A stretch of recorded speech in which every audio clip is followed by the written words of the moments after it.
On va parler aussi de ce dictionnaire amoureux qui nous réunit ce soir, dictionnaire amoureux de Marcel Proust, coécrit avec votre père Jean-Paul Enthoven. C'est une affaire de famille. Voilà. C'est comme ça, Proust réconcilie les familles. Donc c'est publié dans la collection Dictionnaire amoureux des éditions Plomb en collaboration avec Grasset. Donc ce soir, nous sommes le 4 novembre 2013, soit 100 ans moins 3 jours exactement après la parution du premier tome de La Recherche du temps perdu.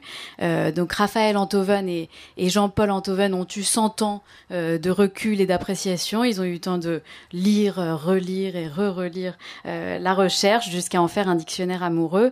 Mais nous allons aussi entendre ce soir des réactions du passé, d'un temps perdu, on peut dire, des éditeurs qui à l'époque n'avaient pas connaissance du monument littéraire que deviendrait Marcel Proust et qui ont reçu l'œuvre d'un jeune Marcel Proust qu'ils connaissaient vaguement comme le traducteur de Ruskin. On entendra des extraits qui seront lus par Christian Macqueret, comédien que je remercie d'être là ce soir. Première question, d'abord Raphaël Enthoven, pourquoi le dictionnaire était une forme, et en particulier cette forme de dictionnaire amoureux très personnel, était une forme intéressante pour vous pour parler de Marcel Proust? Parce que quand vous tombez amoureux d'un tel auteur, vous êtes presque sommé, quand on est amoureux, on a envie de chanter, si vous voulez. Donc là, on a envie d'écrire.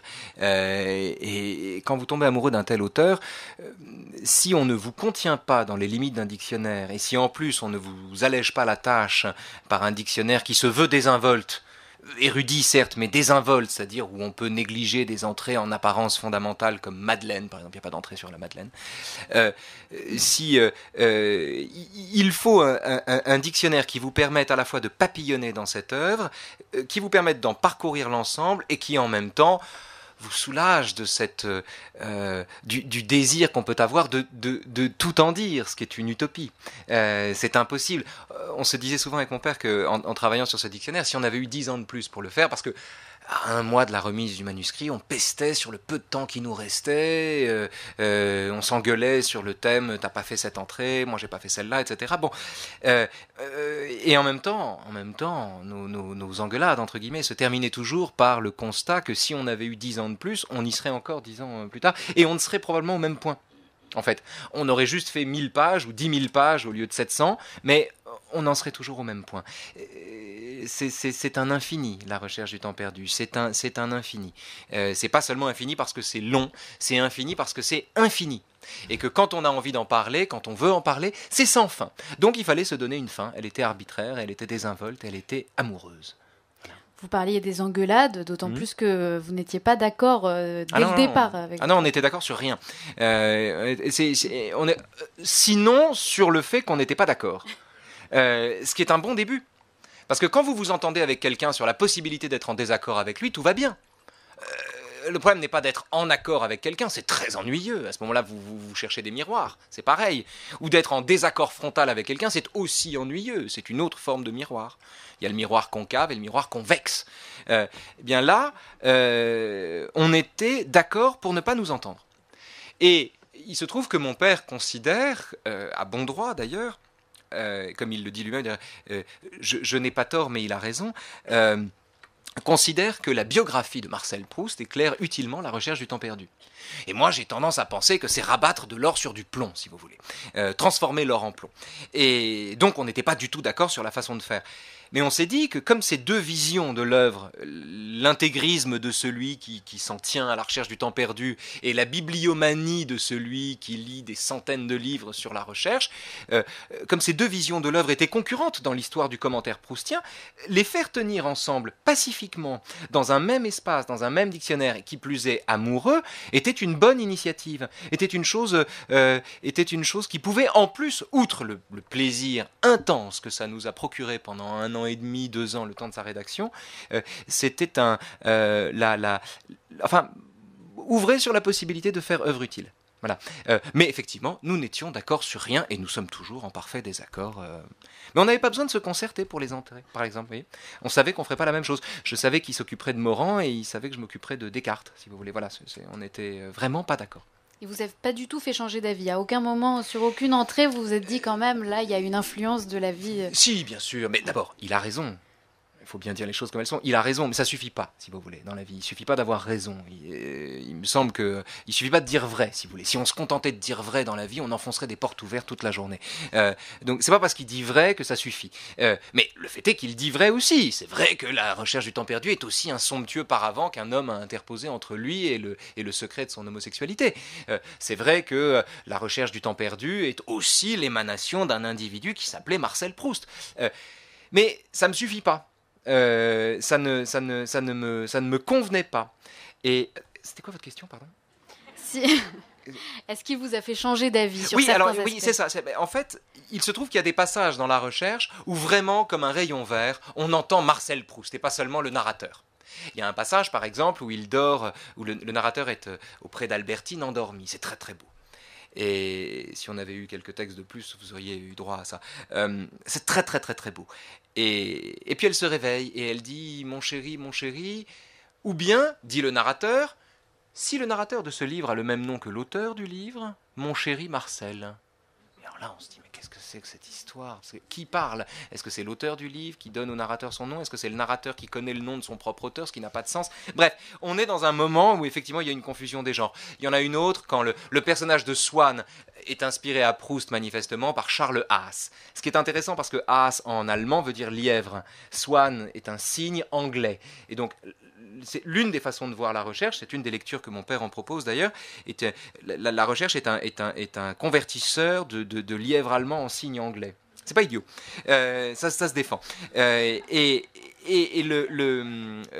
Or, le narrateur dit à un moment, voyez, cher Charles Swann, vous êtes mort maintenant, bon, il reste un petit article condoléant du Gaulois sur votre cas, et puis vous allez disparaître, sauf que celui que vous teniez pour un petit imbécile quand j'étais petit, eh bien, c'est peut-être grâce à lui que vous aurez une vie plus longue que votre vie et qu'au fond, tout ne mourra pas avec vous. Il le dit comme ça, enfin je le cite de mémoire. Or, et il dit, sur le tableau de Tissot où vous figurez, sur le cercle de la rue Royale, vous êtes en marge de ce tableau et il le décrit. Or, la personne qu'il décrit, c'est Charles Haas. Parce que Charles Haas est représenté sur le tableau de Tissot. Donc il y a comme ça des zones bizarres, des zones troubles, où on ne sait plus si on est dans la réalité, c'est-à-dire la vie quotidienne, l'amnésie quotidienne, ou dans l'hypermnésie littéraire de la recherche du temps perdu. Et c'est là que je suis bien obligé d'admettre que de temps en temps, la lecture qui est pour Sainte-Beuve, comme on dit, c'est-à-dire la lecture que mon père en propose, tout simplement emporte le morceau. Mais c'est pas toujours vrai. Il y a un autre point sur lequel vous vous rejoignez. Si, pardon, c'est toujours vrai, mais c'est pas toujours le cas, voilà. Il y a un autre point sur lequel vous vous rejoignez, c'est le fait qu'un bon Proustien, vous dites, se doit de lire la recherche 4 fois dans sa vie. Non, ça c'est lui, ça. Ah, ça c'est lui. Non, ça c'est lui, on a signé mais ça tous les deux, mais en fait c'est lui. Non, en fait non. Mais ne le répétez pas parce que c'est un texte qu'on a signé à deux. C'est le seul texte qu'on a signé à deux. La thèse de mon père est qu'il faut lire Proust 4 fois dans la vie.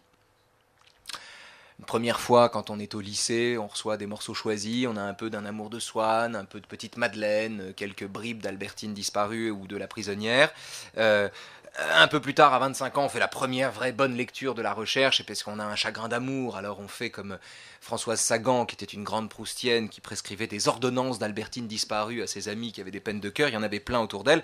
Elle disait, vous me lirez 3 pages d'Albertine disparue demain matin, et 2 le soir. Enfin bon, c'était vraiment comme un antibiotique, ou un antiseptique.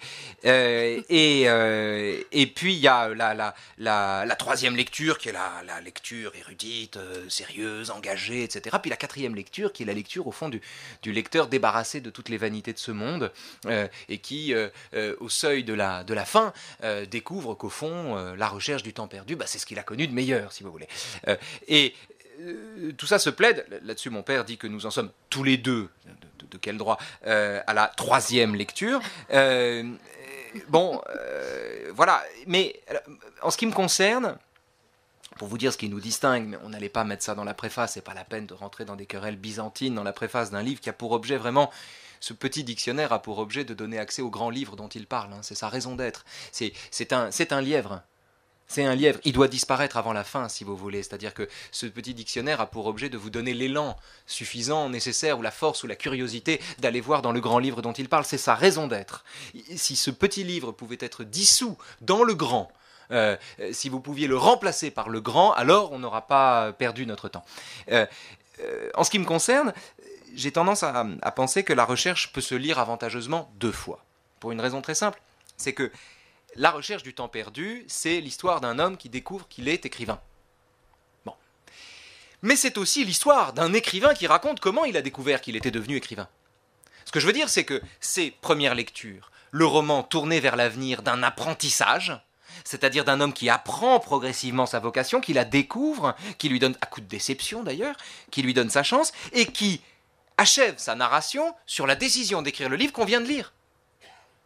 Le livre s'achève sur la décision de s'écrire. De sorte qu'il faut le relire ensuite pour avoir ce deuxième angle de vue, qui est la vue non plus tournée vers l'avenir d'un apprentissage, mais le regard au contraire rétroactif d'un individu qui raconte comment les choses se sont faites. Et ce qui est génial, c'est que quand on est vraiment immergé dans la recherche, d'abord on ne s'y noie jamais, contrairement à ce qu'on pense, quand on est vraiment immergé dans la recherche, on entend ces 2 voix. On entend la voix de l'adolescent. On entend la voix du jeune homme qui imagine quelque chose et qui est déçu par la rencontre de ce qui existe avec ce qu'il imagine, par l'abîme qui sépare ce qui existe de ce qu'il imagine. Et puis, on entend la voix de l'écrivain qui sait déjà qu'il va surmonter cette déception et qu'au contraire, cette déception est une étape indispensable à son apprentissage. Et on a les 2 simultanément. C'est un livre magique. C'est un livre magique. En chacune de ses parties. En chaque page. Chaque page. C'est un diamant composé de diamants. Et il y a toujours un peu de laideur quelque part, et là non. Là non, c'est de la beauté faite de beauté. Et pourtant, c'est pas ennuyeux. Alors tout le monde ne s'était pas rendu compte de ça à l'époque où Marcel Proust a cherché à se faire publier. On va rembobiner un petit peu, on va se retrouver 100 ans plus tôt, à l'époque où Marcel Proust cherchait justement tant bien que mal à publier le premier tome de son immense recherche du côté de chez Swann, mais ne réussissait pas à convaincre les éditeurs. Et on va entendre plusieurs... J'appelle le comédien. On va entendre plusieurs réactions d'éditeurs au moment de recevoir le manuscrit de la recherche. Et d'abord, celle du tout premier lecteur de Proust, qui s'appelle, donc là c'est une ironie que vous pointez dans le dictionnaire, qui s'appelle Madeleine, Jacques Madeleine. Donc voici son compte-rendu détaillé pour les éditions Grasset.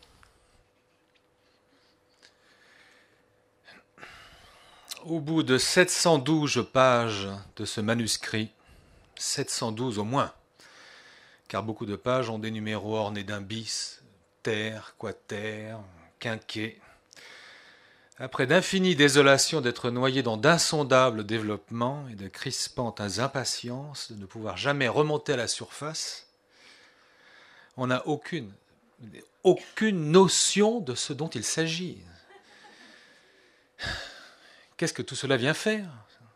Qu'est-ce que tout cela signifie? Où tout cela veut-il mener? Impossible d'en rien savoir. Impossible d'en pouvoir rien dire. En fait, qu'est-ce? On peut mettre, en fait, qu'il ne se trouvera pas un lecteur assez robuste pour suivre un quart d'heure, d'autant que l'auteur n'y aide pas par le caractère de sa phrase qui fuit de partout. C'est bien lu, ça. Alors vous vous amusez dans le livre à parler justement du nom de Jacques Madeleine. Vous faites un peu justement comme Proust qui faisait très attention au nom. Est-ce que vous pouvez nous dire quelques mots de cette réaction et nous dire aussi si vous étiez éditeur en 1913, est-ce que vous auriez accepté le manuscrit Vous êtes consciente, Lorraine, que je ne suis pas la bonne personne pour répondre à cette question. Vous savez, parce qu'il y a un éditeur dans ma famille et c'est pas moi. Et c'est pas moi. Oui, un peu d'imagination. Bon, il y a plusieurs histoires. Je suis trop mal placé comme éditeur, si vous voulez, pour vous répondre. Mais en revanche, il est vrai que Monsieur Madeleine, Jacques Madeleine, que voulez-vous, Jacques Madeleine, indépendamment des remarques qu'il a faites ici, reconnaît également déjà la grande qualité du style proustien. Même si, effectivement, il a le sentiment que tout ça lui échappe, que tout ça est beaucoup trop vaste et qu'on pourrait avantageusement enlever les 9/10 du texte. Oui, mais écoutez, 1/10 de Proust, vous savez, c'est déjà un paquet. Hein. Donc c'est un bon lecteur. C'est pas le détracteur en chef, hein, Jacques Madeleine. C'est pas le plus virulent. Vous avez des phrases hilarantes. Vous avez Anatole France, par exemple, qui dit tout simplement que la vie est trop courte et Proust est trop long. Moi, je pense exactement le contraire. Je pense que la vie est trop longue et que Proust est trop court. Mais ça, c'est une autre histoire. Vous avez, évidemment, Céline. Céline, qui n'est jamais en défaut d'une diatribe, commence par expliquer naturellement que Proust écrit en franco-yiddish, c'est l'expression qu'il emploie, et puis, permettez-moi de le citer, hein, c'est du Céline, 300 pages pour dire que Tutur encule Tatave, c'est trop. Bon, c'est Céline. Hein, vous avez Freud, qu'on a connu plus clairvoyant, qui prédit à cette œuvre un destin misérable et en disant qu'elle ne sera pas lue et qu'elle n'aura aucune postérité. Salvador Dali, qui est drôlissime, qui compare cette œuvre à une bisque d'écrevisse à force de trituration anale. Enfin, bon, vous avez des détracteurs, mais c'est ça qui est intéressant avec ce livre, c'est qu'il rend drôle et fin et marrant même ses détracteurs, si vous voulez. C'est-à-dire, critique de Proust, d'abord c'est tellement facile, si vous voulez, vous avez un pavé comme ça, insensé, sur un type qui met 50 pages à savoir s'il dort ou s'il est réveillé. Rien de plus simple que de le cartonner. C'est l'enfance de l'art. Mais il sait donner du talent à ceux qui le détestent. Et ça, je trouve que c'est sa suprême générosité, si vous voulez. Et puis, un point quand même pour l'anecdote, parce que Gide a refusé le manuscrit de Proust. Il s'en est bien voulu ensuite, il faut bien le reconnaître.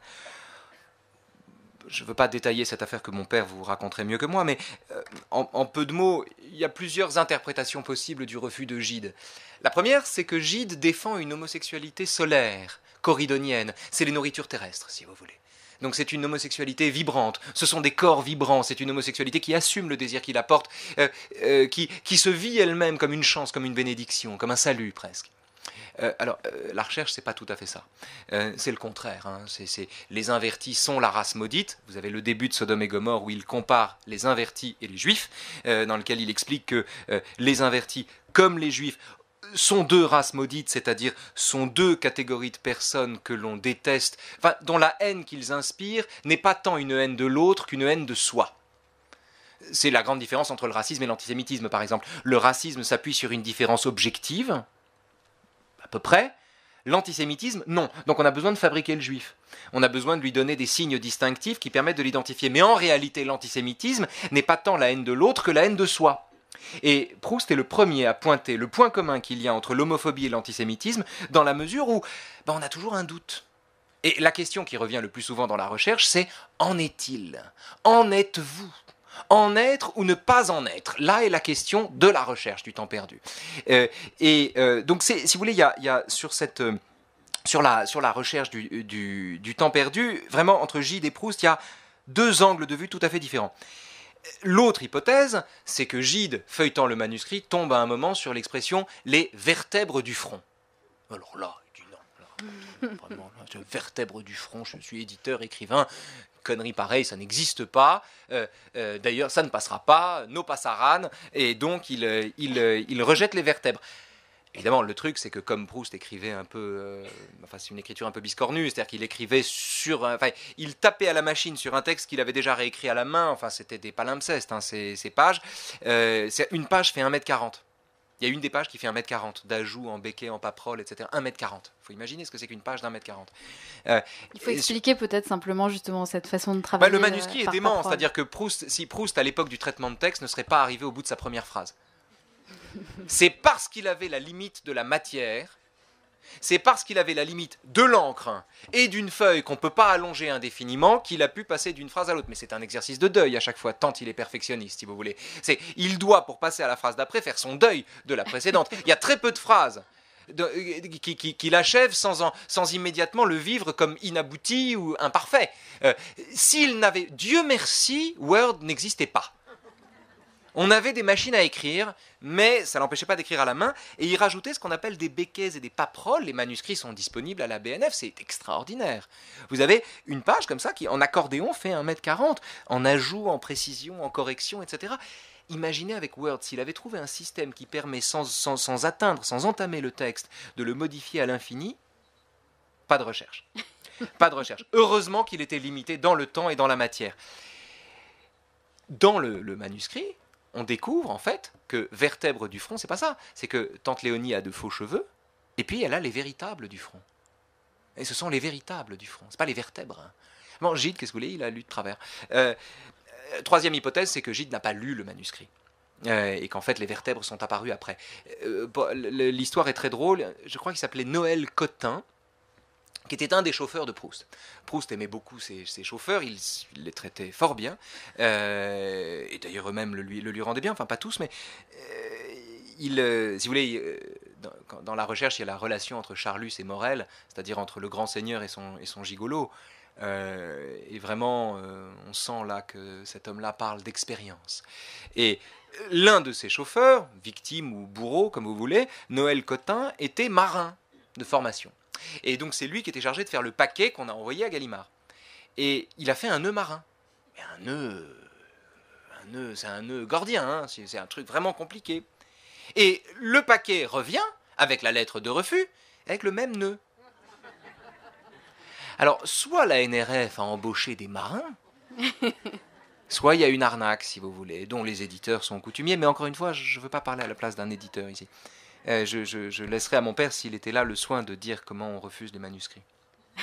Qu'on n'a jamais élucidé le mystère, en tout cas. Non.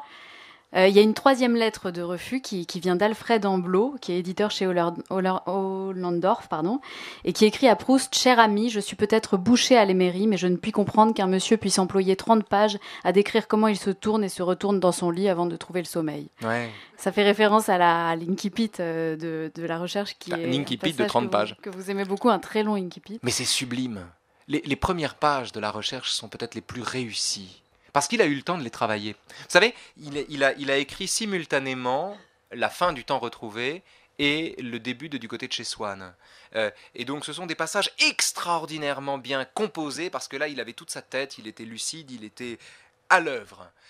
Les premières pages de la recherche du temps perdu sont extraordinaires, mal comprises. Longtemps je me suis couché de bonne heure. Quand j'étais petit, j'écrivais ça en un seul mot, je croyais bien faire. C'est l'histoire d'un homme qui ne sait pas s'il dort ou s'il est éveillé, et qui a l'impression d'être lui-même devenu les personnages du roman qu'il lit. Cette phrase a été une révélation pour une foule d'écrivains.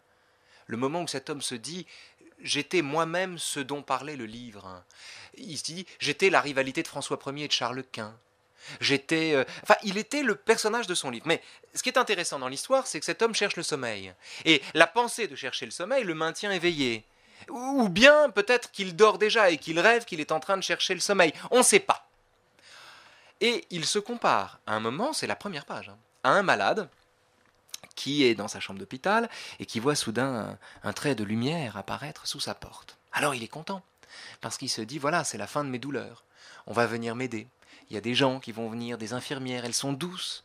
Elles vont venir, elles vont s'occuper de moi, elles vont me soigner ma douleur. Et justement, il entend des pas dans le couloir. Alors il est content. Le contentement augmente. Et puis, la lumière s'éteint. Et les pas s'éloignent. Et en fait, il est minuit. On vient d'éteindre le dernier bec de gaz du couloir, et il doit traverser la nuit, traverser le désert, comme ça.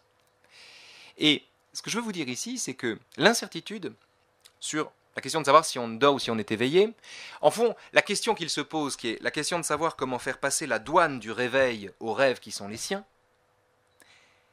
est en réalité une incertitude qui porte sur la vie et la mort. Suis-je vivant? Suis-je mort? C'est ça l'enjeu. Et comment faire passer la douane de l'immortalité à ce que je vis dans le temps de ma vie? Parce qu'il est à peu près aussi utopique ou difficile de retraduire ses rêves, de faire passer à ces rêves, pourtant si familiers quand on les vit, la douane du réveil, qu'il est difficile de faire passer aux petits événements archi-anodins de nos existences faites d'amnésie, la douane de notre propre mort, c'est-à-dire de faire en sorte au fond que tout ne meure pas avec soi. Et c'est cette question-là qu'il se pose au début. Alors évidemment, il est bouché à l'aimerie, notre camarade. Il ne peut pas sentir ça, il ne peut pas le comprendre, il ne l'entend pas. Mais c'est ça qui se passe. Ce qui se passe, c'est que cet homme-là se demande comment faire pour ne pas mourir complètement le jour où il meurt. Comment faire pour ne pas... Et comment faire pour ne pas être complètement éveillé ou complètement amnésique à l'instant où il sort de son rêve? C'est la même question. C'est ça qui est en jeu dans les premières pages. Et en fait, c'est ça qui est en jeu dans la recherche. Il faut bien rappeler une chose, c'est que la recherche finit bien. C'est le roman d'un homme qui surmonte la crainte de la mort. Ah, il n'a pas envie de mourir, parce que ce n'est pas le moment, parce qu'il a du travail, parce qu'il a un livre à faire, et quel livre? Mais en revanche, il n'a plus la grande peur métaphysique de la mort. Il a la crainte d'un accident vasculaire ou de la circulation qui le prive d'extraire le minerai dont il est le dépositaire et le trépant à la fois. Voilà, c'est ça sa crainte. Il ne veut pas mourir, il n'a pas le temps. Il veut écrire son livre. Mais en revanche, la grande peur métaphysique de la mort a disparu, et c'est un homme qui dissout la grande peur métaphysique de la mort sans jamais trouver un sens à la vie. Il justifie l'existence sans lui donner un sens, et il cesse d'avoir peur de la mort. C'est magistral. Vous n'êtes pas éditeur, mais vous auriez peut-être convaincu Alfred Ambelot en 1913. Alors donc, finalement, Marcel Proust s'auto-édite. Excusez-moi, je suis en train de mourir.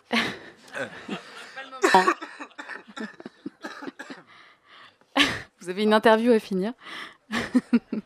Je ne mourrai pas avant la fin. Enfin, je vais essayer en tout cas. Donc finalement, Marcel Proust s'auto-édite. On va entendre une lecture, toujours par Christian Macqueret, d'une interview qui est parue dans Le Temps le 13 novembre 1913, depuis sa chambre au volet clos, juste après la publication de la recherche. Je ne publie qu'un volume, du côté de chez Swann, d'un roman qui aura pour titre général « À la recherche du temps perdu ». J'aurais voulu publier le tout ensemble, mais on n'édite plus d'ouvrages en plusieurs volumes. Je suis comme quelqu'un qui a une tapisserie trop grande pour les appartements actuels, qui a été obligé de couper. De jeunes écrivains, avec qui je suis d'ailleurs en sympathie, préconisent au contraire une action brève avec peu de personnages. Ce n'est pas ma conception de roman. Comment vous dire cela? Vous savez qu'il y a une géométrie plane et une géométrie dans l'espace. Eh bien, pour moi, le roman, ce n'est pas seulement de la psychologie plane, mais de la psychologie dans le temps. Cette substance invisible du temps, j'ai tâché de l'isoler. Mais pour cela, il fallait que l'expérience pût durer. Puis, comme une ville qui, pendant que le train suit sa voie contournée, nous apparaît tantôt à droite, tantôt à notre gauche, les divers aspects qu'un même personnage aura pris aux yeux d'un autre donneront par cela, mais par cela seulement, la sensation du temps écoulé. Voyez-vous, je crois que ce n'est guère qu'au souvenir involontaire que l'artiste devrait demander la matière première de son œuvre. Le style n'est nullement un enjolivement comme croient certaines personnes. Ce n'est même pas une question de technique. C'est comme la couleur chez les peintres, une qualité de la vision, la révélation de l'univers particulier que chacun de nous voit et que ne voient pas les autres. Le plaisir que nous donne un artiste, c'est de nous faire connaître un univers de plus.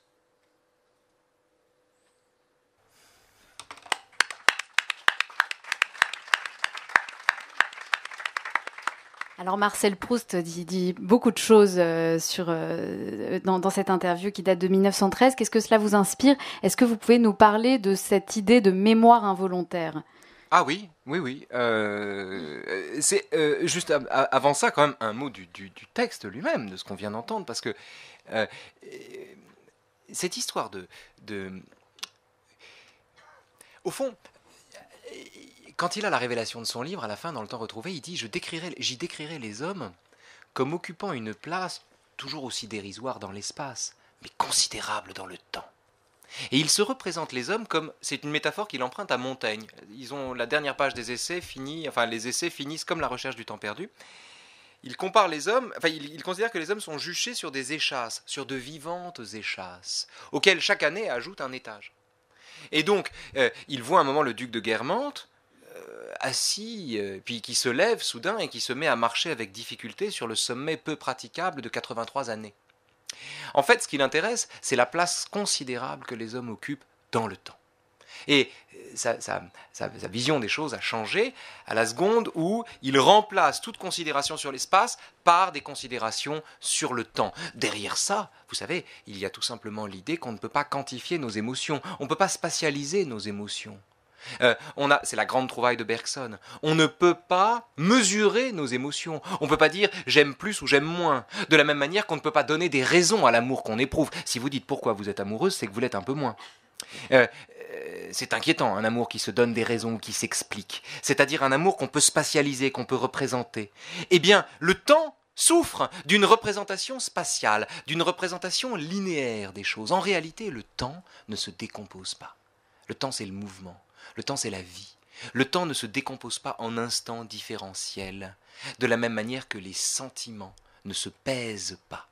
Et cette intuition-là, l'idée d'une géométrie dans le temps, au fond, est une intuition extraordinaire. Et juste un point, parce que ça, c'est quelque chose qu'on néglige en général, c'est que, faisant cela, le narrateur, enfin Marcel Proust est le narrateur, est véritablement le fils de son père, parce qu'on parle beaucoup de sa mère. Mais on parle assez peu du père du narrateur. Et le père du narrateur a une particularité, d'abord, c'est qu'il est féru c'est l'homme baromètre. Donc il s'occupe constamment du temps qu'il fait, mais enfin c'est déjà du temps.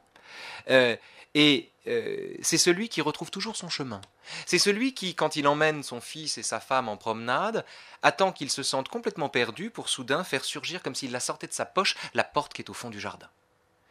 C'est un homme qui ne se perd jamais dans l'espace. Et au fond, la recherche du temps perdu est aussi une entreprise de transposition du talent paternel, de savoir se retrouver dans l'espace, mais dans le temps. Il s'agit de cela. Et alors, la mémoire involontaire occupe une place décisive là-dedans, parce que tout ce qui est réel relève de la mémoire involontaire. Dans un des textes que je vous ai lu tout à l'heure, attendez, permettez-moi.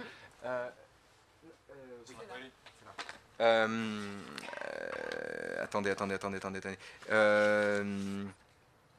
Au lieu des expressions abstraites, vous vous souvenez, Swann, donc il entend la petite phrase de Vinteuil, il est bouleversé. Au lieu des expressions abstraites, temps où j'étais heureux, temps où j'étais aimé, qu'il avait prononcé jusque-là sans trop en souffrir, car son intelligence n'y avait enfermé que du passé, que de prétendus extraits qui n'en conservaient rien. Ça, c'est le temps perdu. Le temps perdu, c'est ces choses dont on se souvient au terme d'un effort, qu'on photographie dans sa mémoire pour pas les oublier. Ah oui, c'est tel jour qu'il est venu, il avait dit ça. Ce sont ces détails, si vous voulez, dont on se souvient et qui n'ont que la valeur d'une anecdote, qui ne nous bouleversent pas, dont l'évocation ne nous bouleverse pas, parce qu'en général, elle est reliée à ce dont on avait besoin à l'époque. Voilà. Bon. Ça, c'est le temps perdu. Le temps retrouvé, c'est ces choses qu'on ne peut pas dont on ne peut pas ne pas se souvenir. C'est ces choses dont le souvenir s'impose à nous. Alors, le goût d'une madeleine, un lacet qu'on défait qui lui rappelle soudain le visage tendre, préoccupé et déçu de sa grand-mère véritable. Pas la personne qu'il s'était reproché de si peu regretter. Non, celle avec qui il pourrait passer l'éternité sans qu'elle fût trop longue pour eux deux. Le temps retrouvé, c'est ce que nous ne pouvons pas ne pas nous rappeler. C'est ce dont on ne peut pas ne pas se souvenir, quand ça surgit, quand ça s'impose à nous. Donc c'est une expérience de la nécessité et du fugace. Le goût d'une madeleine, un lacet qu'on défait, le fait de se tamponner la bouche avec une serviette, le tintement d'un carillon, ce sont des choses infiniment fugaces, mais bizarrement, et inutiles, mais bizarrement, c'est celle-là dont il se souvient. Il se souvient du monde séparément du besoin qu'il en a. Il se souvient du réel. Appelons réel le monde séparément du besoin qu'on en a. Et c'est de cela qu'il se souvient, c'est un mélange d'anodin et de nécessité absolue. Il ne peut pas ne pas s'en souvenir quand ça s'impose à lui, et dans le même temps, ce dont il se souvient est anodin. Et il a, pour le dire très vite, pour vous résumer l'intention du livre en peu de mots, il a à cet instant la révélation de son art, qui est d'extraire l'éternité du transitoire. Quand il goûte une madeleine, pour citer le truc dont on ne parle pas dans le dictionnaire, ou dont on parle ailleurs, quand il goûte la madeleine, ça n'est pas, comme on le dit platement, un enfant ou un homme qui, goûtant une madeleine, se souvient du jour où il mangeait la même. C'est pas ça. C'est que la sensation qu'il éprouve est exactement la même que celle qu'il éprouvait à l'époque. Et de cette communauté de sensations jaillit une joie intense, une félicité absolue. absolue, qui lui donne le sentiment que le monde est à sa place. Parce que ce qu'il découvre, ça n'est pas le passé qu'il avait jusque-là enfoui, c'est la présence de ce passé.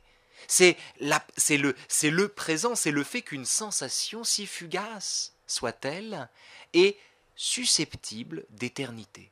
Et c'est cette découverte-là qu'il a du mal à formuler, qu'il revisite de 1000 manières à l'intérieur de la recherche et de façon très subtile, on ne va pas rentrer dans le détail, mais c'est cette découverte-là qui lui dicte sa vocation. La mémoire involontaire, c'est l'outil de l'artiste. Vous savez, quand on est artiste, un choix en moins, c'est une liberté en plus. Faire l'expérience, la plus haute liberté, la plus haute idée qu'on puisse se faire de la liberté, c'est-à-dire pas la liberté capricieuse du type qui dit je sais pas trop ce que je vais faire, est-ce que je vais à gauche, à droite, aux Antilles ou je sais pas où. Enfin, la liberté volage du jeune homme qui hésite entre plusieurs destins, etc. C'est pas de la liberté, ça c'est du libre arbitre. C'est une illusion de liberté qui vient de l'ignorance des causes réelles qui nous font agir. La vraie liberté, c'est celle de l'artiste. D'ailleurs, l'artiste est une figure de la liberté. C'est la liberté de celui qui éprouve en lui qu'il n'a pas le choix de faire ce qu'il fait. Et c'est exactement ce qui arrive au narrateur quand il fait ses expériences. Et ce qu'il a de génial, c'est qu'il y est attentif. Parce que ces expériences, on les fait tous. On les fait tous. Mais on y est moins attentif que lui. Voilà, c'est ça son talent. Son talent consiste uniquement à être attentif à ce genre de bouleversement que nous avons tendance à négliger. Et c'est tout.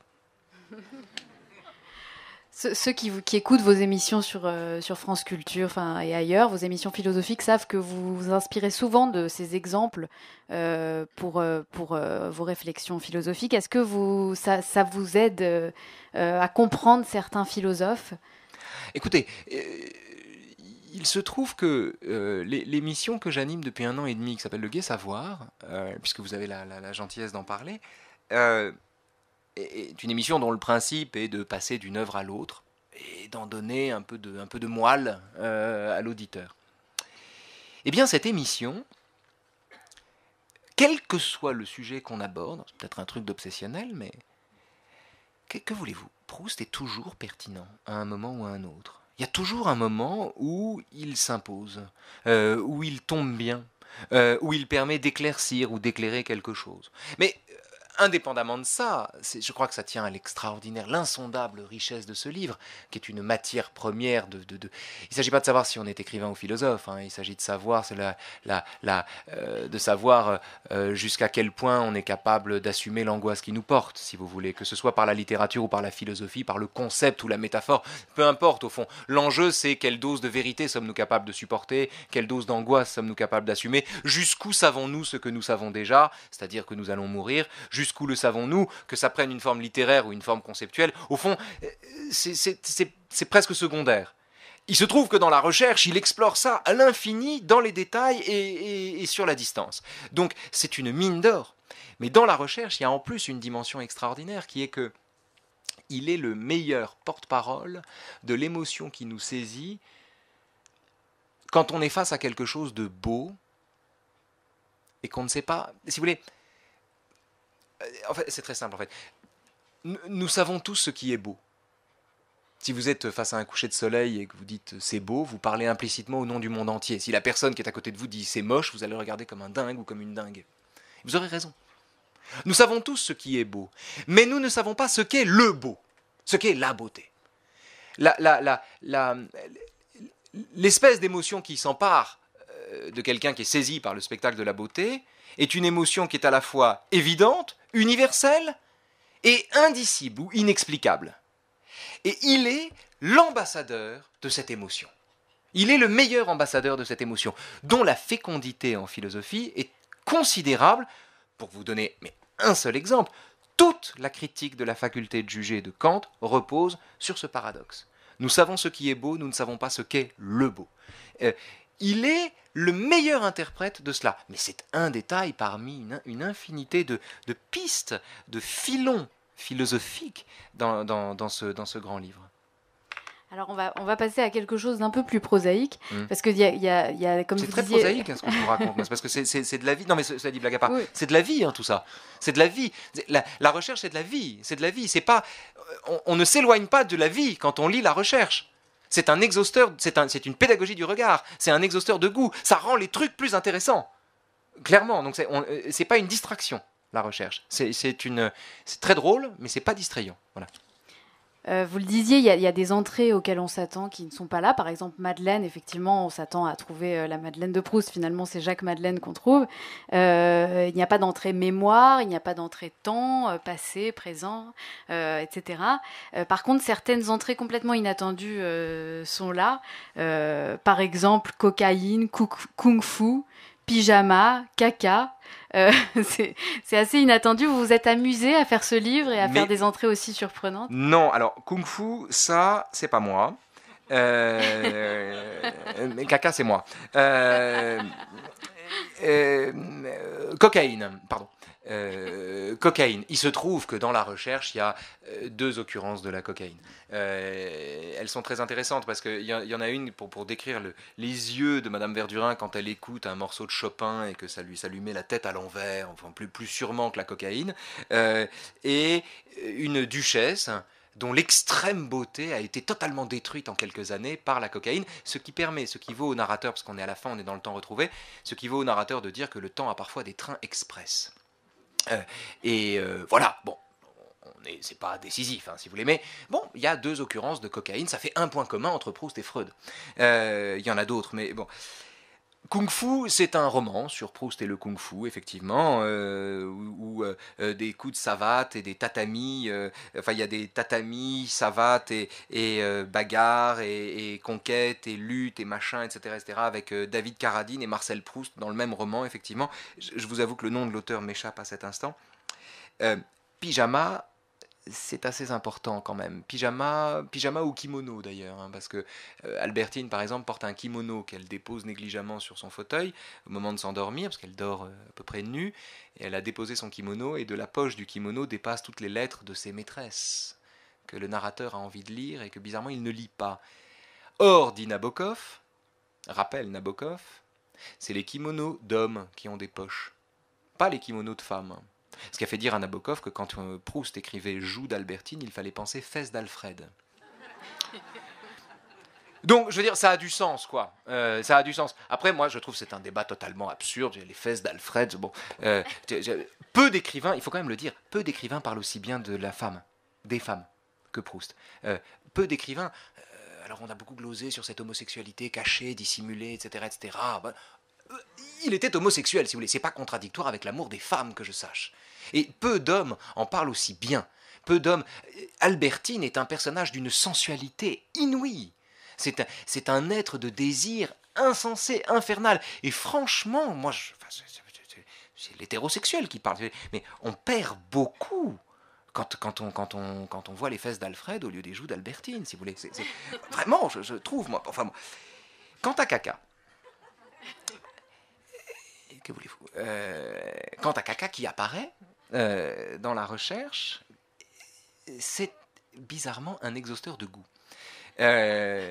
Puisque il y a plusieurs moments qui sont intéressants. Vous avez d'abord une des plus belles descriptions de la recherche, c'est tout au début, c'est dans Du côté de chez Swann, c'est la description des asperges. Alors il parle des asperges finement pignochées de mauve et d'azur, etc. Il décrit une asperge comme Manet peint les asperges ou comme Elstir, le peintre de la recherche, peint les asperges. C'est magnifique.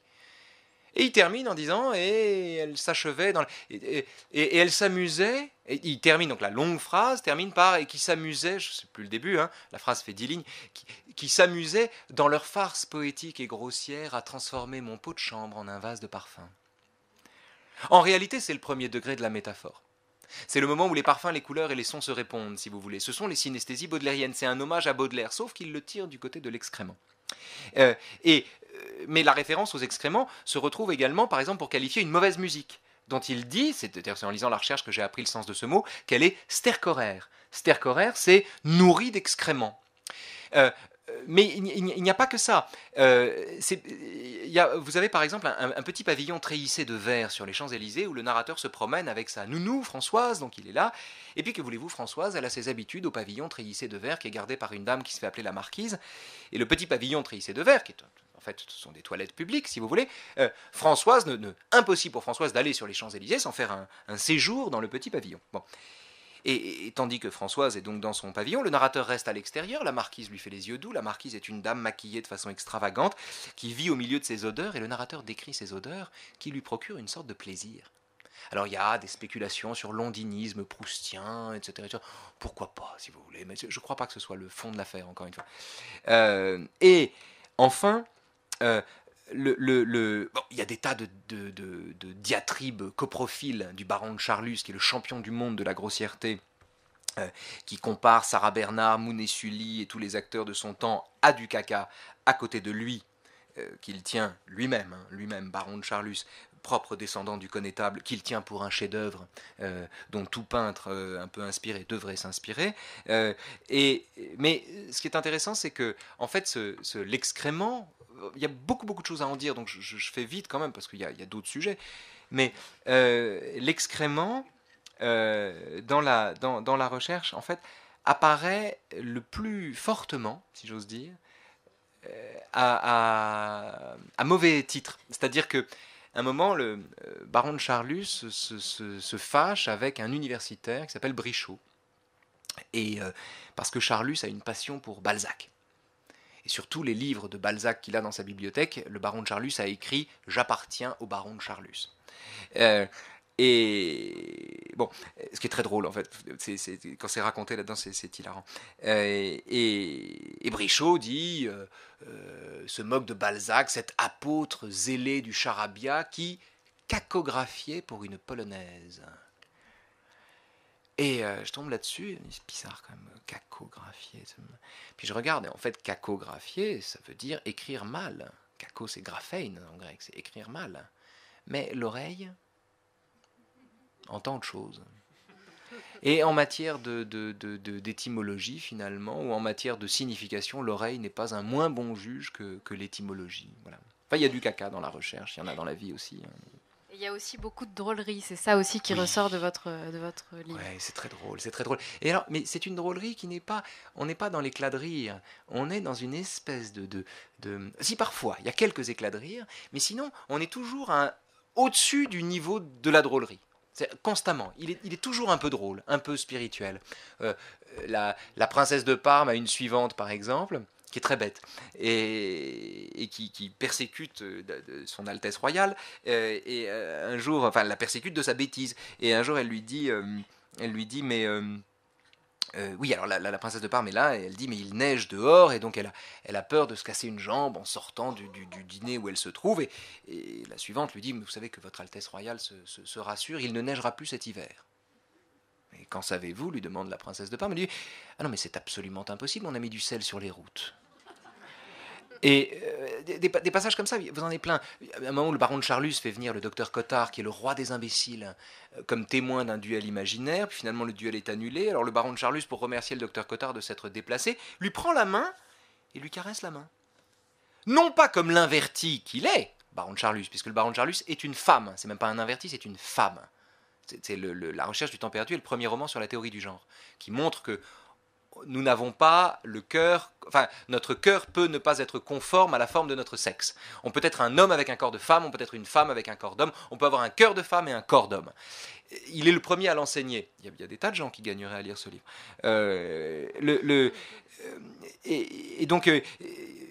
Donc c'est pas comme un inverti ou comme un séducteur qui caresse la main de Cottard. Non, c'est comme un grand seigneur qui flatte le museau de son cheval avant de lui donner du sucre. Seulement Cottard, lui, connaissant les mœurs du baron de Charlus, donc considérant qu'il appartient à la classe des anormaux, se dit quand même, c'est bizarre qu'il me caresse la main comme ça, alors qu'il n'inspire que de la répugnance physique à Charlus. C'est bizarre qu'il me caresse la main comme ça, le duel a été annulé, en fait tout ça est une mise en scène, un stratagème pour me faire venir et je vais me faire violer. Et l'abîme, si vous voulez, entre le baron de Charlus qui se force à caresser la main d'un bourgeois qu'il méprise et le bourgeois en question qui redoute de se faire prendre immédiatement dans la salle d'à côté, est en soi d'une extrême drôlerie. Et ça, c'est présent partout, en fait, dans la recherche. La description des snobs, ce qu'il dit des snobs, la lâcheté des gens du monde. Par exemple, encore une, juste pour rigoler comme ça, vous avez une des maîtresses du duc de Guermantes. Le duc de Guermantes, il a beaucoup de maîtresses. Alors, il en change. Bon, il a beaucoup de maîtresses, mais il en change. Et il les a pas en même temps, si vous voulez. Donc, il remplace Madame d'Arpajon par Madame de Surgis, bon, qui a d'autres avantages que Madame d'Arpajon. Bon, le duc de Guermantes est un homme pragmatique, il préfère la Surgis à l'Arpajon, et donc il remplace. Et il se trouve qu'un soir, chez la princesse de Guermantes, donc leurs cousins, Madame d'Arpajon entend dire que le duc est caché avec Madame de Surgis derrière le jet d'eau d'Hubert Robert, qui est au fond du jardin. Folle de rage, elle y va, alors que la duchesse de Guermantes, elle, a depuis longtemps laissé tomber. Elle renonce, si vous voulez. Voilà. Alors que c'est la plus belle femme du monde. Hein. Mais bon, bref, Madame d'Arpajon arrive comme ça, et elle cherche, elle tourne autour du jet d'eau d'Hubert Robert pour voir s'ils ne sont pas là. Et il se trouve que le jet d'eau d'Hubert Robert, qui est un chef-d'œuvre que Proust décrit à merveille d'ailleurs, à un moment, l'inconvénient du jet d'eau, c'est les coups de vent. Et il y a un coup de vent quand l'Arpajon arrive. Et elle se retrouve inondée de la tête aux pieds. Devant, sous le regard, hilar du grand-duc Vladimir, qui considère que l'immersion de Madame d'Arpajon est une des choses les plus gaies qu'il a jamais vues de sa vie. Et quand on lui fait remarquer qu'un mot de condoléance de sa part serait le bienvenu, le grand-duc Vladimir, avec les yeux rouges de joie, en tapant des mains, lui dit « Bravo la vieille !» Et commentaire du narrateur, Madame d'Arpajon ne fut guère sensible au fait qu'on vantât sa dextérité aux dépens de sa jeunesse. C'est tout. Vous voyez, on est dans ce régime-là du rire en permanence. Et quand on est un tout petit peu attentif à ça, ce livre est écrasé par sa réputation. Mais quand on y entre, c'est une félicité. Ce sont des agréments de cette nature. En 2 mots, hein, des agréments. Alors, vous consacrez aussi des entrées à des éléments restés mystérieux dans sa vie, comme par exemple le mariage, et surtout Dieu. J'aimerais surtout vous parler de ça, parce que c'est donc un thème une croyance qui est absente de sa vie, mais dont la recherche porte des traces, dont vous parlez très bien dans le livre. Le mariage, mon père vous en parlerait mieux que moi, parce que c'est quand même la vie de Proust. Il y a tout un réseau d'onomastique autour de la question du mariage proustien. Proust voulait faire une demande en mariage. Alors, il y a eu des tas d'histoires sur ces demandes en mariage. Il a voulu épouser une dame de Fortehoule, qui est devenue dans la recherche Cambremer. Fortehoule est devenue Cambremer. Il se trouve que cette dame, finalement, a épousé le maréchal Lyotet, lequel signifie lioté. Donc vous avez tout un cratilisme onomastique, si vous voulez, dans la recherche, qui tourne autour des mots. Et en voulant faire sa demande en mariage, Marcel Proust pour le coup, demandait à sa mère de lui trouver des gants coquilles d'œufs. Et elle ne trouve que des gants gris perle. Fou de rage, le narrateur, Marcel Proust, faut que j'arrête, parce que là c'est vraiment Marcel Proust, c'est sa biographie, prend un vase et casse le vase. Et à ce moment-là, sa mère a cette phrase extraordinaire, lui dit tu vois, maintenant on est bon, on pourrait se marier au temple. Débrouille-toi avec ça. De fait, vous avez 2 ou 3 scènes dans La Recherche du temps perdu où le narrateur, de façon tout à fait étonnante, dans des endroits où c'est pas du tout prévu, prend un objet, le jette par terre et le casse. Ou parfois piétine en haute forme, un type qui lui a rien fait. Donc il y a comme ça des moments, des pulsions destructrices. Et puis, il y a le fait que, à un moment, il se fâche avec Albertine et il lui dit ma petite Albertine, il faut aller chez les Verdurins. Elle dit écoutez, j'aimerais mieux me faire casser le... Et puis elle ravale son mot. Et le narrateur est là, il dit mais casser quoi? Cassez-le. Et puis il réfléchit. Puis il finit par comprendre. Casser le pot. Et or, cette expression le terrifie. Parce que tout ce qu'elle signifie, tout ce qu'elle veut dire, elle le terrifie. Il est déjà crucifié par la jalousie. Si en plus il entend cette expression dans la bouche de la femme qu'il aime, c'est que c'est possible, si vous voulez, cette possibilité le crucifie. Or, il se trouve que, et là vous avez des kabbalistes presque qui travaillent sur la recherche sur ces questions-là, il se trouve que quand le narrateur va dans un bordel pour garçons, où il se retrouve par hasard, il assiste à une séance de flagellation du baron de Charlus qui est enchaîné et qui se fait fouetter par un truc comme un knout avec des lamelles de... il est enchaîné au rocher de la pure matière. Et bizarrement, le narrateur regarde ce spectacle, assiste à ce spectacle, et il commande un verre de cassis au même moment. Et donc vous avez comme ça toute une résonance du cassage, casser, cassis, qui fait... c'est intraduisible, hein. intraduisibles pour le coup. Ça, c'est vraiment des choses qu'on perd dans la traduction, mais qui laissent entendre au fond que s'il n'y avait pas eu cette brisure initiale, sa possibilité de ce mariage imaginaire, ce mariage oedipien, le cassage n'aurait pas trouvé une telle place dans la recherche du temps perdu. Maintenant, l'autre question, c'était bien... Sur Dieu. Ah oui, c'était bien. Mais, Dieu est totalement absent dans la recherche. À part quelques références, par exemple, quand il pense à sa grand-mère, il dit « Je ne demanderai rien d'autre à Dieu, s'il existe, de nous laisser vivre ensemble pour l'éternité qui ne serait pas trop longue pour nous deux. » Il pense à Dieu également quand Albertine meurt, en espérant, il se prend à espérer un jour qu'il va la retrouver dans l'au-delà. Il dit « Oui, mais je vais la retrouver comment ? Parce que si je la retrouve après son accident, elle va avoir la tête en biais, donc c'est pas possible. Donc il faudrait la retrouver avant son accident. Mais à qui s'adresser ? Comment faire ? Ça tient pas la rampe, son affaire, si vous voulez. Il y croit pas longtemps. Il y croit pas longtemps. Puis surtout, il y croit pas pour une raison de fond. C'est que croire en Dieu, c'est douter en Dieu. Vous savez que 2 et 2 font 4, mais vous croyez en Dieu. Enfin, vous, je sais pas. On sait que 2 et 2 font 4, mais on croit en Dieu. Ça veut dire qu'on a un doute, au fond. C'est comme les gens qui, en 2007, entre les 2 tours, les socialistes disaient « j'y crois encore », si vous voulez. C'est-à-dire qu'il y avait un doute dans l'histoire, si vous voulez. Quand on dit « j'y crois », c'est qu'on a un doute. De façon générale, c'est toujours comme ça que ça se passe. Quand on dit « j'y crois », c'est qu'on a un doute. Et donc, ça l'intéresse assez peu, au fond. C'est pas son problème. Il n'a pas besoin de la transcendance. Il n'a aucun besoin de la transcendance. Il a la ressource de l'art. L'éternité lui est garantie à peu de frais. Il n'a aucun besoin de l'au-delà pour atteindre l'immortalité, pour atteindre l'éternité, disons. Il n'en a aucun besoin. Donc Dieu est totalement superflu dans cette affaire. Il n'en a aucun besoin. Et puis, que voulez-vous ? Si Dieu existait, on n'aurait pas besoin d'y croire. Donc, il est constamment dans cette...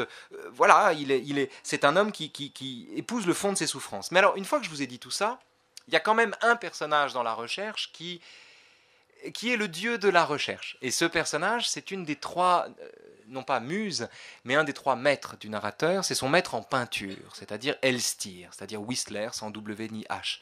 Et Elstir, la première fois qu'il le voit, qu'il le rencontre, c'est en visitant son atelier. C'est dans À l'ombre des jeunes filles en fleurs. Il visite son atelier, et en entrant dans l'atelier, cet atelier lui fait l'effet d'un laboratoire de la création du monde. Et il décrit immédiatement le créateur en train d'achever un soleil à son couchant, ou à son coucher, je ne sais plus comment il le dit. Et immédiatement après, le créateur continue à peindre sur sa prière. Et c'est l'expression « sur ma prière », quand il dit « il continue à peindre sur ma prière » qui m'a mis la puce à l'oreille. Et en fait, il parle, c'est la seule personne dont il parle comme d'un dieu. Mais c'est un dieu très particulier, Elstir. Parce que Dieu donne leur nom aux choses. Le commencement était le verbe. Or, Elstir est un dieu qui dénomme les choses, qui leur enlève leur nom, qui leur enlève leur fonction, qui nous les présente avec une telle force, qui nous montre le réel avec une telle puissance, avec une telle force, qu'on en oublie l'utilité des objets qu'il décrit, pour nous intéresser uniquement à leur apparition. Donc c'est un dieu qui nous rend à l'existence en amont même du langage. C'est-à-dire en amont de Dieu. Nietzsche a dit « nous croirons en Dieu tant que nous croirons en la grammaire ». Il nous renvoie au monde, à cette enfance de l'imaginaire qui est le monde avant Dieu. C'est un Dieu qui nous convie dans un univers, c'est-à-dire le nôtre, mais débarrassé de tout ce qui nous ment et donc nous rassure et de tout ce que nous déposons dessus pour supporter d'y vivre. Et de sorte que c'est un Dieu qui dénomme, c'est un Dieu qui montre le réel au lieu de lui donner du sens, qui lui enlève la chimère du sens. C'est un Dieu qui, au lieu d'être une lubie du désarroi comme un Dieu personnel, est au contraire un Dieu de chair et de sang, un Dieu d'existence. C'est le Dieu qui donne le jour à ce qui existe avant même qu'on lui donne du sens. Et il est là, le Dieu du narrateur. Qui plus est, il peint en 7 étapes. Voilà, ce qui ne s'invente pas. Enfin si, ça s'invente, justement, mais voilà. Alors, on va entendre une dernière lecture, les devoirs du romancier. C'est beau, ça, à écouter. Voilà. Ça va vite, hein, mais c'est beau. Donc, que doit le romancier ? Préparer son livre minutieusement, avec de perpétuels regroupements de forces, comme une offensive. Le supporter comme une fatigue. L'accepter comme une règle. Le construire comme une église. Le suivre comme une énigme, le vaincre comme un obstacle, le conquérir comme une amitié, le suralimenter comme un enfant, le créer comme un monde.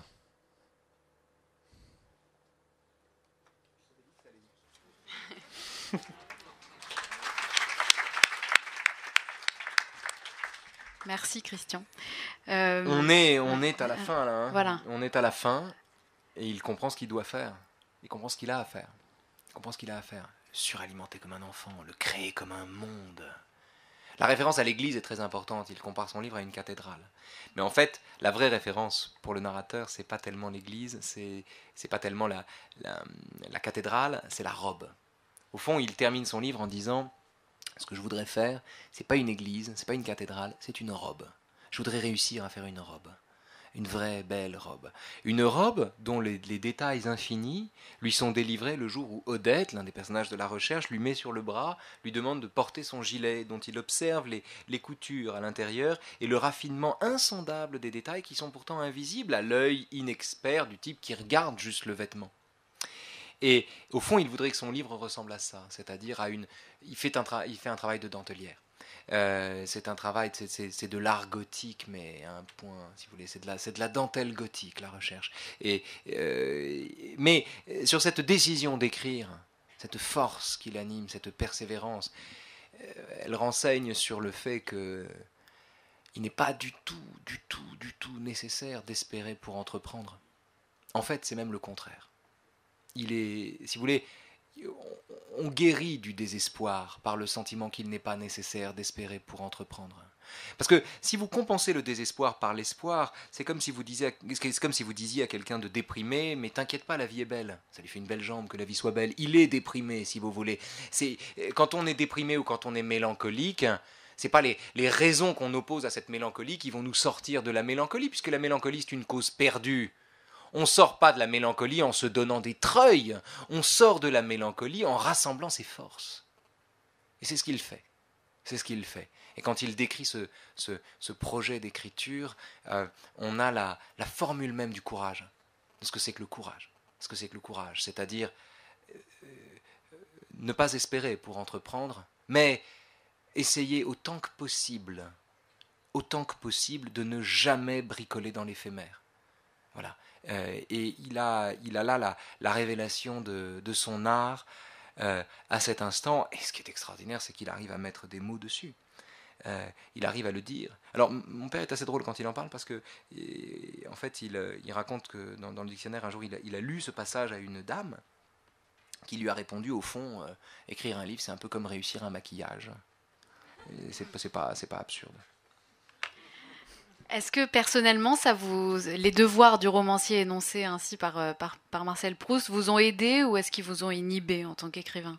Non, il y aurait aucun sens comment dire, à parler de soi-même comme d'un écrivain quand on vient de parler de Proust. Ça, c'est pas. J'écris des livres. Voilà, je fais mon travail, si vous voulez, mais c'est pas. Voilà. Enfin, on n'est pas dans la même. C'est comme si je vous disais je suis tennisman devant Federer, quoi. Ça n'a pas de sens. Ce qui est vrai, c'est qu'en revanche, en tant que lecteur, parce qu'après tout, le lecteur est un interprète à sa manière, c'est aussi un créateur, le lecteur. Et je suis lecteur. Je suis lecteur de ce livre extraordinaire. Je suis très heureux d'être né après ce livre. Et je suis enchanté. Je plains beaucoup les gens qui ont vécu au XIXe siècle et qui sont morts avant l'apparition de ce livre. Quand vous lisez La Recherche, il arrive ce truc extraordinaire qui est que vous tombez, allez, une fois par page, c'est-à-dire à peu près 3000 fois,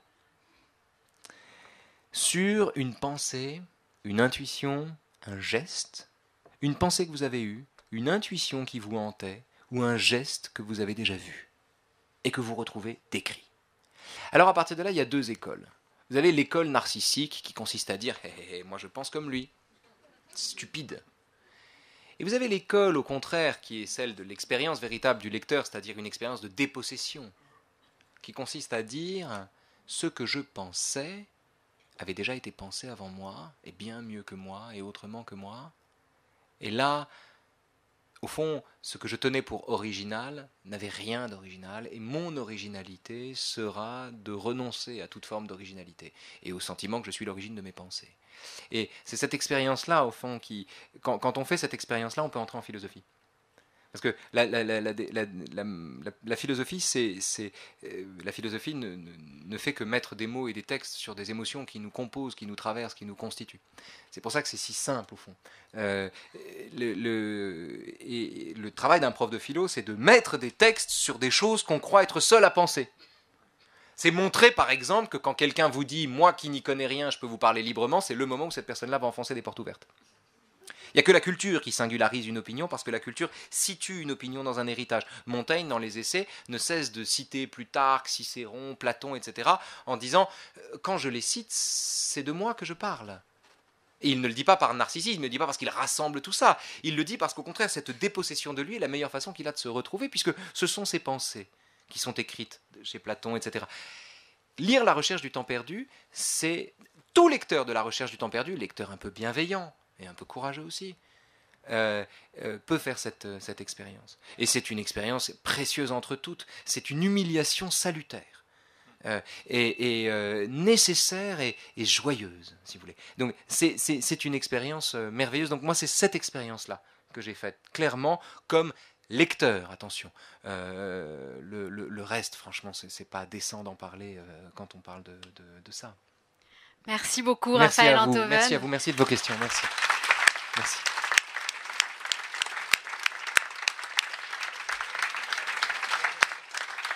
Merci beaucoup à Catherine David pour ses interprétations musicales.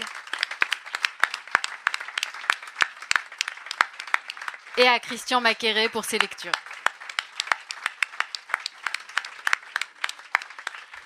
J'aimerais simplement annoncer deux choses et peut-être qu'on aura le temps de vous entendre, vous le public, pour avoir quelques questions posées à Raphaël Enthoven. Deux choses, Raphaël Enthoven lira Les intermittences du cœur, salle Gaveau, mercredi 6 novembre à 20h30. Ah oui, oui. En fait, c'est un travail que je fais avec Carole Beffa, qui est improvisateur. Enfin, je lis... les 20 pages, vous en avez eu un aperçu là dans le rêve de la grand-mère. En fait, c'est 20 pages comme ça. Voilà. C'est 20 pages sur la conscience de la mort de sa grand-mère. Il sait que sa grand-mère est morte, mais il n'en a pas encore conscience. Et il bascule, parce qu'on sait tous qu'on va mourir, mais on n'y croit pas, si vous voulez. Lui, il fait cette expérience. Il passe du savoir qu'elle est morte à la compréhension qu'elle est morte. C'est un texte extraordinaire. C'est un texte magnifique que je lis avec Carole Beffa qui lui improvise. Donc c'est jamais la même chose en fait. Voilà. Et le deuxième rendez-vous, c'est le mardi 3 décembre avec les Barges du Savoir qui reviennent donc ici même, même lieu, même heure, avec Charles Pépin cette fois-ci.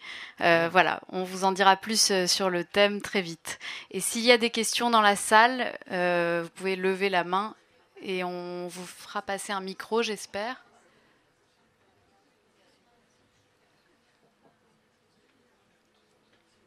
Est-ce qu'il y a des questions ?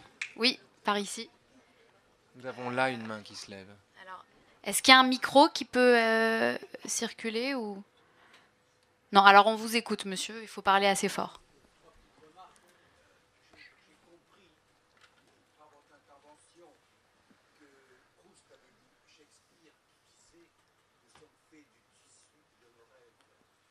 Nous sommes de l'étoffe même des songes. Tout à fait.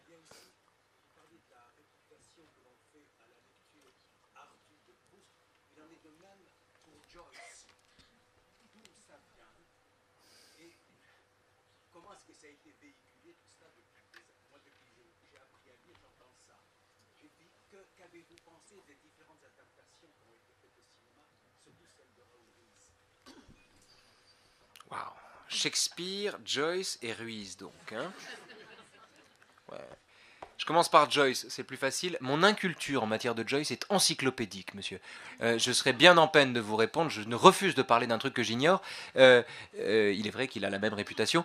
Je vous renvoie, cela dit humblement, à l'entrée qui est consacrée aux deux, dont je ne suis pas l'auteur, mais qui, dont je peux à cet égard vous dire qu'elle est excellente et très drôle. Une rencontre, ils se sont croisés une fois, si vous voulez. Évidemment, quand deux génies se croisent, que trouvent-ils à se dire? Rien du tout, naturellement. Mais il faut pouvoir le raconter avec talent, et ça, je dois dire que c'est l'œuvre de mon compère qui le fait fort bien. Oui, Proust avait lu Shakespeare, mais ils n'ont pas le même rapport au rêve. Ils n'ont pas le même rapport au rêve, puisque, au fond, il s'agit, mais ce serait trop long d'y entrer, pour Shakespeare, considérer que la vie n'est qu'un songe, ou que la vie est un songe, le monde entier est une scène de théâtre, si vous voulez, pour le dire en termes shakespeariens, et que les hommes et les femmes n'en sont que les acteurs qui font leur entrée, leur sortie, etc., et avec les 7 âges de la vie. Considérer que le monde n'est qu'une scène de théâtre est une manière à la fois de dire la vanité de toute chose, mais également de dire la grandeur du métier d'acteur. Parce que qu'est-ce qu'un acteur, sinon quelqu'un qui parvient, contrairement à vous et moi, quelqu'un qui parvient à coïncider pleinement avec lui-même, c'est-à-dire à rendre réel ce qui d'abord n'est qu'imaginaire. Et c'est ce privilège de l'acteur dans l'œuvre de Shakespeare qui singularise sa démarche et qui lui fait partir du rêve pour montrer qu'au fond, la vie est un songe, mais parce que le songe est une vie. Et que le songe donne le jour. Donc, mais tout cela est dit trop rapidement.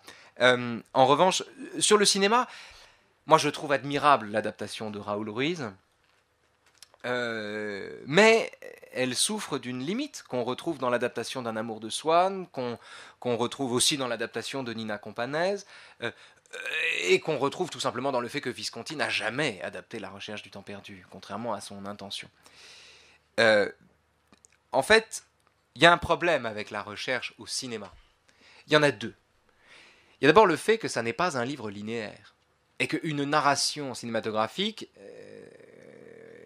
si vous voulez, doit, dans ces conditions, ne pas être linéaire. Or, Ruiz parvient à ne pas être dans une narration linéaire, mais les autres n'y parviennent pas. Donc ça, c'est une première difficulté. Parce que quand on critique l'idée d'une représentation spatiale du temps, on ne peut pas avoir une narration linéaire. D'ailleurs, il y a des sauts temporels extravagants, il y a des problèmes de temporalité dans la recherche considérables. On ne sait pas s'il parle 2 jours, 2 ans ou 20 ans plus tard. Enfin, c'est très compliqué. En fait, c'est un chaos. C'est comme l'ère de Planck, si vous voulez. C'est un chaos antédiluvien. Le temps est totalement. Le temps est dans tous ses états dans ce livre. Mais il y a un deuxième problème qui, à mon avis, est plus grave. C'est que vous avez au centre de ce livre un personnage qui dit « je ». Hormis Un amour de Swann, c'est un personnage qui dit « je » tout le temps. Qui ne parle que de lui, ou qui ne part que de lui. C'est le narrateur. Et ce personnage a l'étrange propriété, tout en nous révélant ses passions, ses dégoûts, ses dépits, ses bonheurs, ses joies, son chagrin, son rapport à sa mère, enfin rien ne nous est épargné, si vous voulez. Ce personnage a l'étrange propriété d'être totalement fantomatique, c'est-à-dire de ne jamais faire sentir sa présence, ce qui lui permet de voir le monde tel qu'il est quand il ne le regarde pas. Or, vous savez bien que quand on sait qu'on est regardé, on ne se conduit pas de la même manière que quand on ne le sait pas. Or, s'il découvre que le baron de Charlus est une femme, c'est parce que le baron de Charlus ne sait pas qu'on est en train de le regarder. Il doit à ce privilège fantomatique, à cette essence fantomatique, des découvertes, des trouvailles insensées, dont nous sommes privés en général parce que notre présence, comme en physique quantique, notre présence altère le phénomène qu'on observe. L'observateur, si vous voulez, le phénomène observé dépend de la position de l'observateur, pas dans la recherche, parce que l'observateur est un fantôme. Et ça s'incarne pas. Alors, Visconti, par exemple, il voulait mettre Alain Delon dans le rôle du narrateur. Le vrai Alain Delon, pas celui d'aujourd'hui. Hein. Alain Delon de son vivant, voilà. Si vous voulez, je me rappelle cette histoire idiote, vous savez, des 2 vieilles dames qui discutent. Tu te souviens quand on était jeune, on voulait ressembler à Brigitte Bardot. Eh ben ça y est, voilà. On pourrait faire la même avec Alain Delon aujourd'hui. Mais ce qui est intéressant, si vous voulez, c'est que si vous mettez Alain Delon à 25 ans au milieu d'un tel dispositif, vous ne voyez que lui. Vous ne voyez que lui. On ne peut pas regarder autre chose, ni voir ailleurs, c'est impossible. Il mange la lumière, il dévore tout. C'est pas la recherche. Comment imaginer qu'Alain Delon, je parlais d'Alain Delon à 3e personne, Comment imaginer qu'Alain Delon, face à un phénomène, ne puisse pas altérer le phénomène par la présence d'Alain Delon, si vous voulez? Pas possible.